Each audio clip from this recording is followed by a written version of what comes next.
नमस्कार मित्रों, टीएस की बात में आपका स्वागत है। मैं हूं त्रिवेणी सिंह। किसी भी देश को अपने आंतरिक कानून बनाने और बदलाव करने का विशेषाधिकार है। ऐसा करते हुए कोई दूसरे देश की क्षेत्रीय अखंडता, अशांति और अस्थिरता का आशंका बढ़े तो उस पर चिंता होना स्वाभाविक है। चीन का सीमा कानून बनाना मनमानी और बेईमानी के संकेत हैं। इस कानून के आड़ में वह भारतीय भूभाग को विवादित बनाने और हड़पने की मंशा पाले हुए है। इसी कारण चीन के इस कदम पर भारत ने कड़ी प्रतिक्रिया देने में विलंब नहीं किया। भारतीय विदेश मंत्रालय की ओर से अपनी प्रतिक्रिया में कहा गया है, चीन का यह एक पक्षीय फैसला हमारे लिए चिंता का विषय है, जिसका प्रभाव सीमा प्रबंधन को लेकर द्विपक्षीय व्यवस्था और समझ पर पड़ सकता है। चीन के अतीत और संदिग्ध रवैये के कारण उसके प्रति ऐसी शंकाएं निराधार नहीं लगती है। इसमें कोई संदेह नहीं कि चीन के नए सीमा कानून के पीछे सीमावर्ती इलाकों में सरकारी नियंत्रण को सख्त करना है।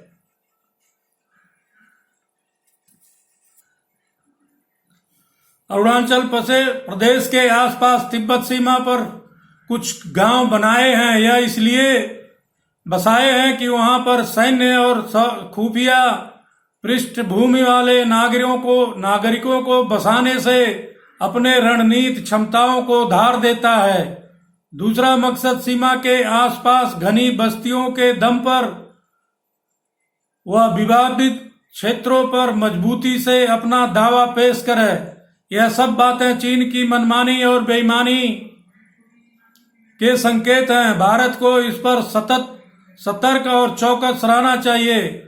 दक्षिण क्षीर सागर में भी चीन ने कृत्रिम द्वीपों का निर्माण कर उसका स्वरूप बिगाड़ दिया है, जिसके कारण उसका कई पड़ोसियों से विवाद भी जारी है। चीन अंतर्राष्ट्रीय संस्थाओं के फैसले को भी मानने से इनकार करता है। चीन की यह नीति है कि दूसरे के कमजोरी का फायदा उठाकर उसके भूभाग पर कब्जा किया जाए। दूसरा कारण भारत की लगातार बढ़ती आर्थिक एवं सैन्य ताकत। इसके बल पर वैश्विक ढांचे और संस्थाओं में भी भारत की राय को अहमियत दी जाती है। यह सिलसिला भविष्य में और भी बढ़ेगा। इसलिए चीन सोचता है कि इसी समय भारत को रोक दिया जाए, अन्यथा भविष्य में सशक्त हुए भारत को रोक पाना उसके लिए मुश्किल हो जाएगा।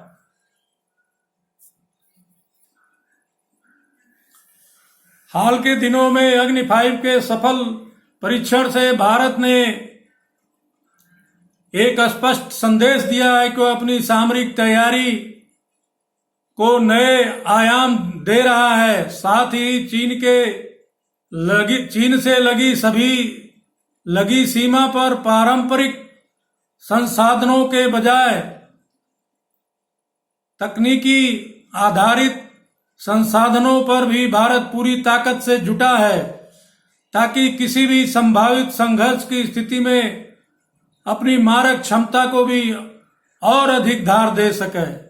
चीन एक ऐसा राष्ट्र है जिसके कथनी और करने में अंतर है, अतः उससे लगातार सतर्क रहने की जरूरत है। उसके अलावा अपना सैन्य ताकत एवं आर्थिक विकास पर लगातार ईमानदारी से ध्यान केंद्रित होना चाहिए। इसके अलावा अंतर्राष्ट्रीय स्तर पर चीन के खिलाफ कूटनीतिक प्रयास तेज होना चाहिए तथा उसके खिलाफ वैश्विक जनमत तैयार करने की जरूरत है, ताकि उसके विस्तारवादी और बेईमानी की नीति पर लगाम लगाया जा सके। दोस्तों, अगर मेरे वीडियो के कंटेंट्स आपको पसंद आए हो तो मेरे वीडियो को लाइक करें, शेयर करें, कमेंट्स करें तथा मेरे चैनल टीएस की बात को सब्सक्राइब जरूर करें एवं बेल आइकन दबाना न भूलें। धन्यवाद।